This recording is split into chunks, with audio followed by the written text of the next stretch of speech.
Hey guys, it's Elena. And it's Candace. And you're listening to Cousins on Crime.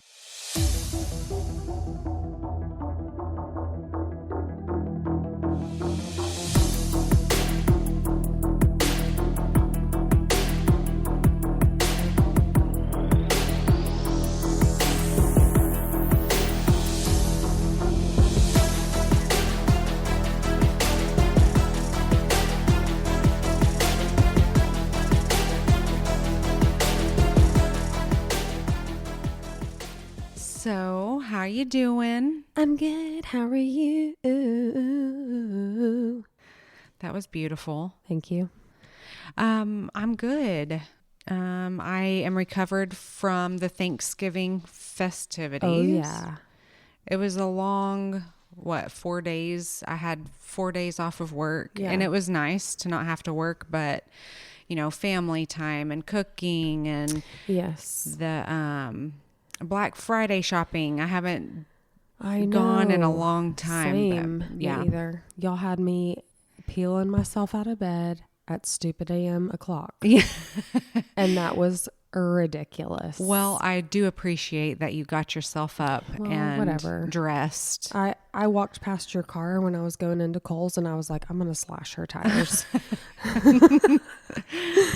Yeah. Well, we got to the first store. I'm not going to name any names, but the sale was ridiculous. They never have a good sale. I mean, I've got some good stuff there. I wondered why. I mean, it's always buy three, get three free the whole store. So, but I feel like I'm more excited. But this time it was not happening. Yeah. And so I almost called you and was like, just stay in bed. It's not worth it. But we had some cousin time, so that was good. We did indeed. We got crock pots. Well, I ordered mine the night before. Yes. But I like yank your arm and was like, oh, A look at little the crock bit. pot I bought. No, you didn't even have to twist because you just said the word crock pot and I'm like, ding, ding. I've been needing a crock pot. Right. We got one for our wedding. Yeah. 13 years ago. And it just died. Oh no. I was making potato soup and like I had it on all day. Yeah.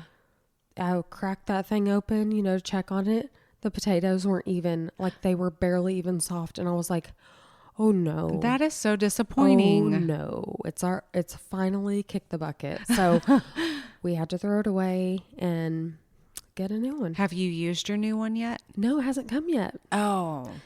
Yeah, I'm still waiting. Oh. Anxiously. I've used mine already. Uh-huh. See, we were using one with a lid that was too small. That's not going to work. It did work. It just, did? yeah, it was annoying. And then the lid broke. So I was like, this is adulting. Oh my gosh. You know what? That's funny because I went to the dig today and I really want these Caraway pans. Not sponsored, but if you want to sponsor us and send me free pans, hey, I will shout you out. But I really want those pans and I will have them someday. But I found a box of just the lids at the dig and I was like, I'm going to need What can I use these for? I was like, surely I could use these somehow.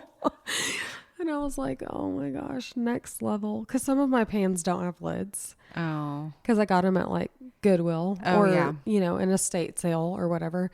Yes, guys, I buy pans from Goodwill and estate sales. What of it? What are you going to do about it? Right. Anywho, yeah. How was your Cyber Monday? Did you get any deals? No, I didn't even look. I kept saying, oh, maybe I should look. And then there was one thing that I was going to look for and I don't even remember what it was. And so, yeah, that's just my brain these days. Yeah. I mean, I set an alarm for something and it started at 7 and I was like, oh, I got to get, and then I started looking through the thing and I was like, that's actually not really that great of a deal. So, never mind. You talked yourself out of it. That's why I did. And I do that. Yeah. That's partly why I didn't even look because I'm going to talk myself out of it. Yeah. Like I don't need that sweatpants suit because I already have mismatched. that I wear all the time. But you know those cute Yes, sweatpant, I know. suits that or sets that anyway, they're really I cute. want to be that girl. Yeah. Like, I don't want to be the mismatched girl. I want to be the matched sweatsuit girl. Yeah, exactly. But I don't want to pay. I know. They're expensive. I know. We're just cheap, y'all, okay? Yeah, I really am. That's We it. shop at Goodwill and We're just, we are what we are. Get over it. Anywho. I like a good bargain. So I do too. And I also like, things that I like that I'll pay full price for. Yeah. And throw money at. I'll be honest. Yeah, you got to ask yourself, is it worth I it? know. Is it worth it? Mm-hmm. Well, it's worth it. Spending my Monday night with you. Oh. Listening to true crime stories. Yeah, that is worth it. And I'm gonna talk about this story, and it's not gonna be long. It's a short one this time, y'all. Bite size. Yeah, bite size. So that's why I'm just, being laid back and chit-chatting. And chilling. So anyway, we'll get into it. Okay. But first, I just have to admit that I have a problem when I start to research my next case. As I open articles and videos, I get distracted by other random videos. Like the chicken video you sent me. Yeah, so the videos that I send you throughout the day probably is when you're supposed to be researching. Yeah, so some of the videos that I love are like when people have you seen the videos of when the people go help the homeless? Like they clean them up and they give them haircuts and they just like transform them into... No, I have never. You haven't? No. It's so sweet to see. Like these people just go give them haircuts, wash their hair, let them, I don't know if they shower them or whatever, but Let me bathe you. They give them clean clothes and they're like a whole new person. And I just love that. Anyway, but this week, I came across a video of a guy cutting grass and cleaning up overgrown yards. Okay. I thought to myself, this is probably really satisfying to watch, the productivity, like the lines and the grass back and forth. Blowing the grass off of the cement. And so this YouTube video or channel that I stumbled on is called The Boring Channel. Because how boring is it to watch somebody cut grass? But the next video rolled over to a channel called Al Blades. And so there's several different channels of these people just videoing themselves doing this. But these two in particular are what started my fascination. These guys, they go find incredibly overgrown yards and mow and clean them up for free. That's nice. Yeah, you get to watch them start to finish and see the before and after and what they've accomplished.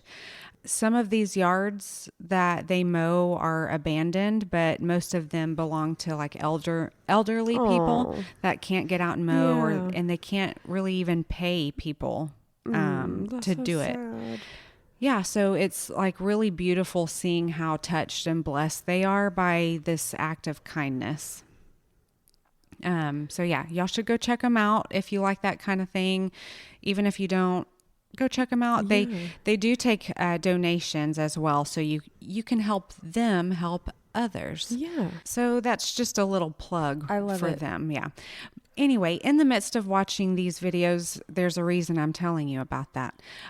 One of them went to a house that had some true crime history. Go on. Yeah. When they asked if they could mow their yard and video it, the homeowner was like, I have had so many TV producers come and ask to video my house. What? And he's like, why?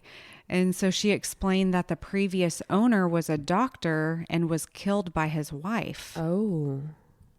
So yeah, that piqued my true crime interest. Yes. The previous owner was Norman Larzelere. Have you heard of his name? Okay, I haven't either. So Norman was born in Kalamazoo, I Michigan. love it. He was a kind and generous man. He was known to help the needy, and he loved the outdoors. He would take his dog out on the boat with him and go fishing on his downtime. His daddy was a dentist, and he followed in his footsteps. So he opened a dental practice in Daytona Beach, in the Daytona Beach area of Florida. So Norman met a woman named Virginia in 1985 in Edgewater, That was Florida. a good year. It was. Was A the year I was memorable. born. So yeah, this was in Edgewater, Florida, and they quickly got married that June. Excuse me. Okay. Moving on fast. He adopted Jason and Jessica, Virginia's 2 children from her first marriage. I love that. I know. Virginia and Jason were very close. Jason was her pride and joy. It was said that Jessica was treated poorly by her mother. She had to do a lot of the chores in the house while Virginia doted on Jason. That's sad. Yeah, mama's boy. Norman was really disturbed when he found out that Jason, who was like 12 or 13 at the time, still slept in the same bed with Virginia and refused to sleep in his own bed. No. Yeah, that's what he said. He's like, this is weird. He's like, this can't happen. No. Jessica, however, got close to Norman. They had a seemingly good relationship. Norman gave Jessica the attention that she did not get from her mother. While they were married, Virginia had 2 more kids. Oh. It came to light that Jason was sexually assaulting the little kids. Well, that didn't surprise me at all. Yeah. Carry on. And Norman made him move out when he was like 17 or 18. He's like, we're not having that. Exactly. Eventually, Virginia took over managing Norman's dental office. Oh. But things were not going great in their marriage. I know. Never mix business and pleasure. I know. How many times have we heard about this? Yeah. Well, I'll just do your books, honey. You know, spending time at home, spending time at work. Right. Some people can do it. Yeah. This couple could not. Yeah. Norman filed for divorce in 1989. He claimed that Virginia was suicidal, drug addicted, and a thief, and he wanted full custody of all of the kids. Wow. Ultimately, they did not go through with the divorce, and they reconciled. They're getting back together. Yes. So yeah, that was 1889. No, that was a few weeks ago. In the days of yore. That was 1989. So jumping to March 8th of 1991, just 3 weeks till Norman's 40th birthday. And Virginia was 38, I believe, 38 or 39. Okay.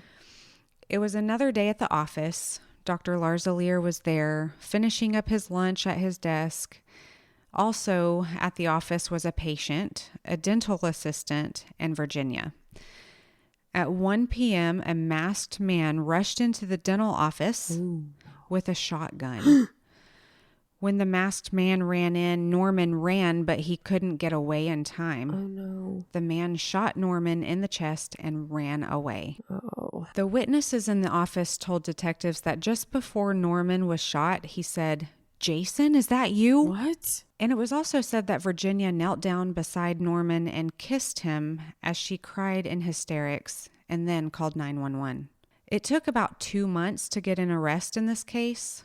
2 people were arrested. Can you guess who that was? Virginia and her son. That's correct. Virginia and Jason.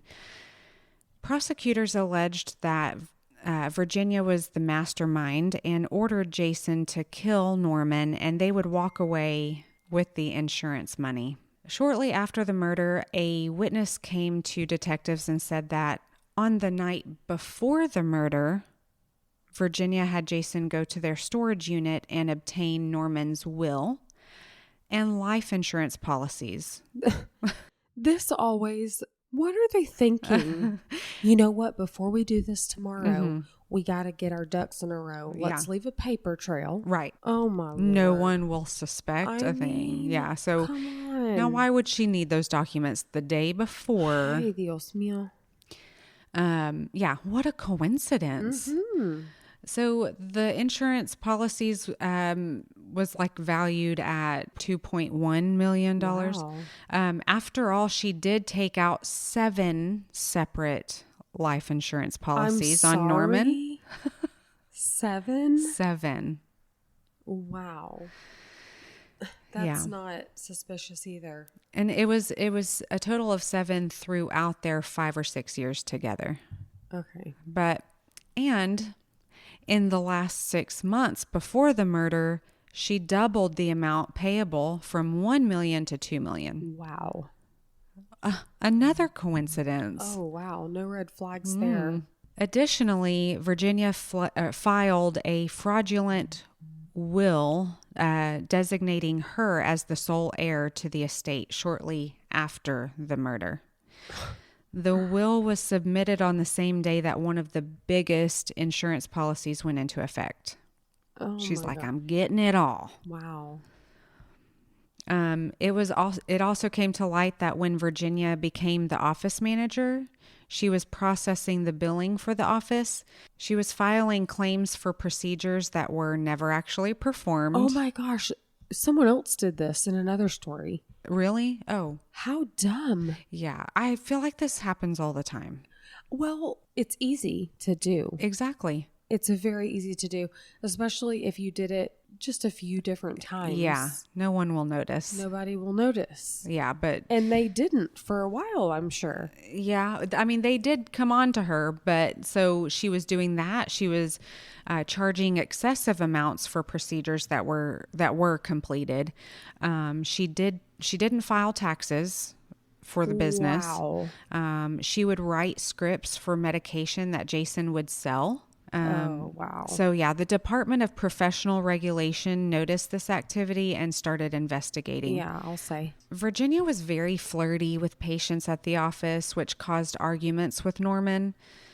Virginia claimed that her and Norman agreed to have an open relationship, and so she had multiple lovers. No. And that's one thing that they agreed on when they decide to reconcile and not get divorced. Apparently, it was an agreement that they could do whatever they wanted. Okay, Will and Jada. Go on. We'll just be married forever and we just won't tell anyone. And yeah. Okay, sure. You know, whatever blows your skirt up. Mm-hmm. She hired a female assistant named Chris.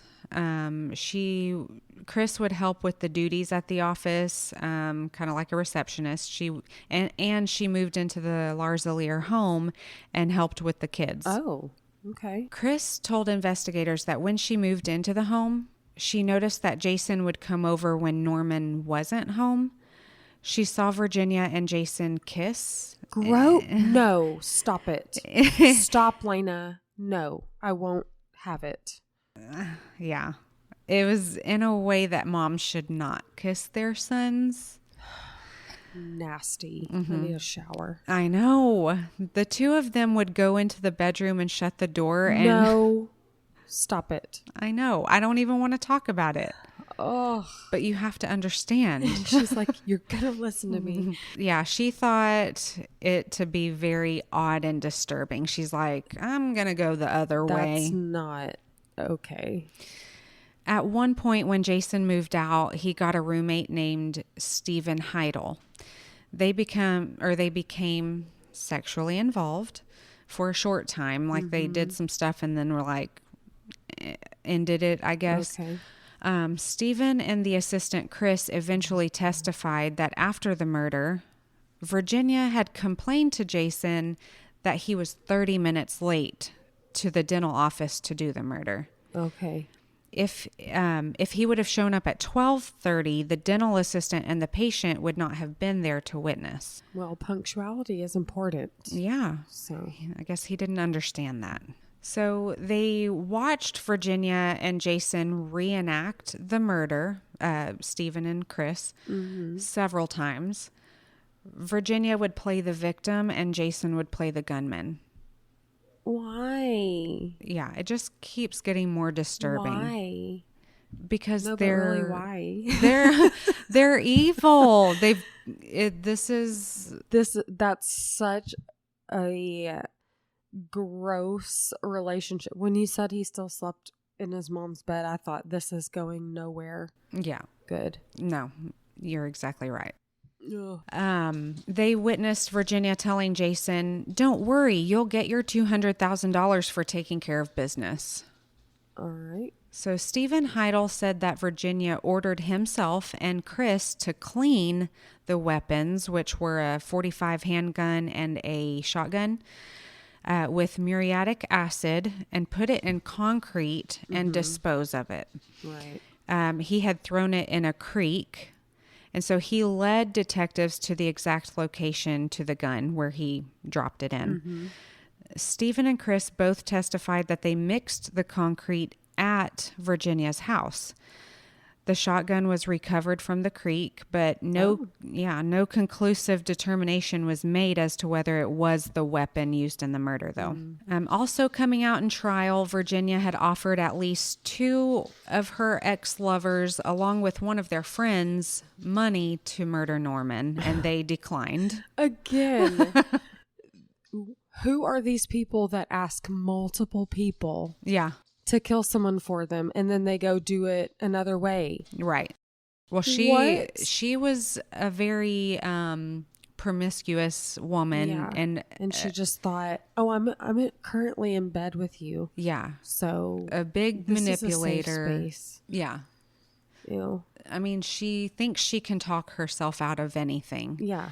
Sounds like it. Yeah, she's done several interviews, and just watching her talk, and even in court, she just is smiling like she's just not going to get in trouble. Oh, God, these people. A little backstory on Virginia, because it helps us see the psychological side of why someone might become so evil. She did have 3 sisters and lived in a trailer home. Not that that's bad, but she didn't like it. Okay. She was fancy? Yeah. She needed a lavish. Fancy was her name? I get it. Get it, Lena? Get it? I'm a little slow. Goodness.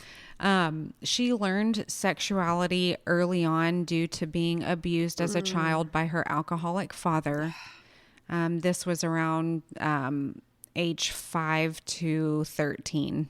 Oh, I hate it. She made it her mission to find a husband and get out of her father's home and to find a more lavish life. So at 17 years old, she married a man named Harry Mathis. Okay. Together, they had 2 kids, Jason and Jessica. Harry claimed that Virginia tried to have him killed. I don't believe that for a second. Not Virginia. He made it out alive, but by his account, he says Virginia told him that her cousin, the car was broke down, so she asked if he could go help her cousin. When Harry arrived and got out of his car, a man in the car started shooting at him. What? One shot hit him in the right arm and another just grazed his scalp. Oh my gosh. Harry ran for his life and hid in the woods and ended up running into a restaurant for help. He could not prove that it was Virginia that set this up, so there were no repercussions. And he never pressed charges. Serious? Yeah. He's like, she'll find me. But he even stayed with her for 2 more years. No, he didn't. He did. So after 2 more years, he left her and the kids. Did he sleep with like one eye open the whole time? I'm sure. I don't know how he could. How could he have laid his head to rest on the pillow beside her? I don't know. I don't know. Wow. Her second marriage was to a police officer. Okay. She met him when he pulled her over on a traffic stop. Yes, of course she did. Of course she did. Yeah. They wasted no time getting married. It was like 2 months. Oh my gosh. She would eventually take out a large life insurance on him. Oh my. 3 months into their marriage, Virginia made a frantic call to her husband while he was on duty and told him that the house was on fire. 2 other officers that were on duty and closer to home than her husband was quickly went to the house, and when they walked in, the house was not on fire. Oh my. They were surprised to see Virginia standing there holding a gun. It was a setup, waiting for her husband to walk in the door. Wow. Mr. Police Officer quickly divorced her, and Virginia was on to the next. Jeez. Jumping to 1985 when she met Norman, a dentist who had a mansion. DZS. Yeah, this was quite the upgrade and just what she was looking and scheming for all this time. Norman was her 4th husband. It was said that on the nights that Virginia didn't have a man over, that Jason would sleep in her mother's bed, and if a man got physical with her, Jason would threaten to kill them. Yikes. Jason does not admit to the incest claims, but says what he and his mother had was a circle of love. Gag me with a spoon. I don't know what to say. Yeah. Yikes. That makes me feel all kinds of Oogie. icky and slimy and gross. It is gross. Virginia was convicted of Norman's murder and she was sentenced to death. Wow. Jason went to trial and was acquitted. Really? One of his defenses was that while there was evidence of concrete in a pot at Virginia's house, like Stephen and Chris said there would be, it didn't match the concrete to the gun, it didn't match the concrete that the gun was in. Huh. And, that could be because of, it's weathered. It's out in the water. It was also, eroding in the water. Right. So, but that was a point that they made. And he also degraded Stephen Heidel's testimony, saying that Stephen was insecure and money hungry and highly dishonest. The defense attorney suggested that Stephen was the shooter and agreed to Virginia's offer to kill Norman because he was eager for the money. Okay. At Virginia's trial, Jason was called as a defense witness with the sole purpose of standing side by side with Stephen to show that both were strikingly similar in physical appearance. Okay. Well, that's smart. Right. The defense sounds pretty solid. Yeah. I know what I believe, but they're not making a case. Exactly. It worked. And Jason's biological father, he actually helped with the expenses for that trial. So, wow. Well, yeah. Stephen would later commit suicide. Some speculated that it was because he was the actual shooter and felt too much guilt. So after Jason was acquitted, while being escorted away, Jason yelled, "I'm free!" And Jason would later enlist in the U.S. Navy and was said to have later moved to Europe. Okay. All right, Jason. Virginia she's worked very hard over the years on appeals as well as clearing her name. In 2008, due to all of these appeals, her death sentence was reduced to life in prison. When they do that, they're like, you know what? We'll just give you life if you stop with this paperwork. Right. Like, we're just tired of seeing it. But I'll have you know, she's actually eligible for release in like 2030 something, 2034, 2039. Yeah. How do you go from a death sentence to now life with parole. I'm telling you, she's manipulative and she can talk her way. Well, she thinks she can talk her way out of anything, and it's working, apparently. Wow. I don't know how true this release date is, if it's like just a possibility or what, but she maintains her innocence. She admitted to living an indulgent life and said her sterling record in prison has been a result of her wanting to atone for her past sins. But one of those sins is not murder. Oh, okay. She also says that after all the years of her greedy, narcissistic, promiscuous ways, she has turned her life around. Okay. Yeah, I mean, you're in prison. Yeah. So yeah, there's your short case for today. I wanted to tell y'all more about Norman, but there was just nothing more that I could find, which makes me sad because I think he was a great guy and he helped people. Yeah.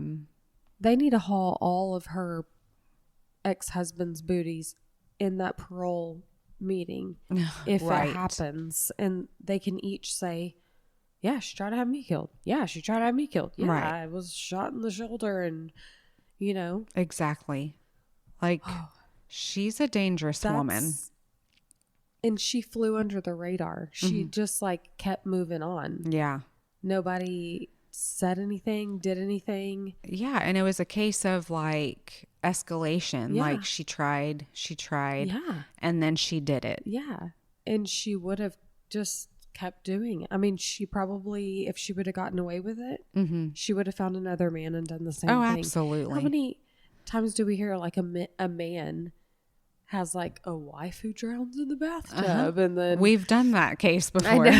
So yeah, it's gross. This case was so gross, but what a waste. Yeah. It's you know, what if he had never met her? You know, I know. Like when the paths cross and it's like, oh, you're just watching it happen. It's like a movie, like, don't go in the room.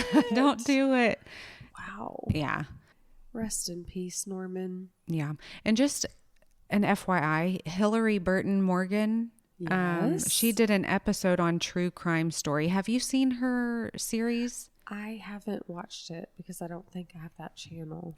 I don't know how I saw one of her episodes, but I did because I don't have the channel. But yeah, I really liked it, you know, because we love Hillary Burton.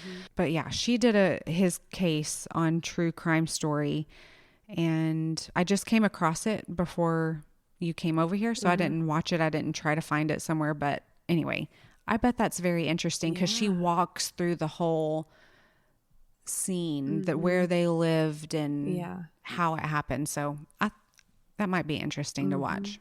I would like to watch that and look that up. Yeah. Well, thank you for telling that story. Rest in peace, Norman, and screw you, Virginia. Good riddance to you. Well, that was great. Let's do it again sometime. All right. We will. See you later, guys. Bye now. Bye. Well, thank you for listening to Cousins on Crime. If you're enjoying our podcast, please leave us a 5-star rating so that other true crime fans can find us. If you have any case suggestions or just want to say hey, email us at cousinsoncrime@gmail.com.